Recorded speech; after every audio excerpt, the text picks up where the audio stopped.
Докторот Нико Беќаровски, кој важи за остар критичар на тековните случувања во земјава, изминативе денови се осврна и на темата пензии. Тој укажа со бројки колкави се пензиите во дел од земјите членки на Европската Унија, но и колку се во нашето соседство. Просечната пензија во Словенија изнесува 1095 евра, тоест цели 76,5% од просечната нето плата од 1380 евра.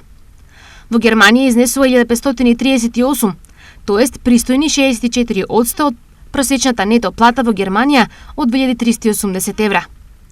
Просечната нето пензија во Хрватска е само 446 евра, односно 38,8% од просечната нето плата која изнесува 1150 евра.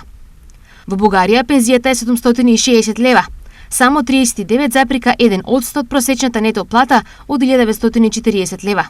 Просечната пензија во Македонија е 15.705 денари, односно само 43,1% од просечната нето плата од 36.540 денари, напиша Беќаровски на Facebook.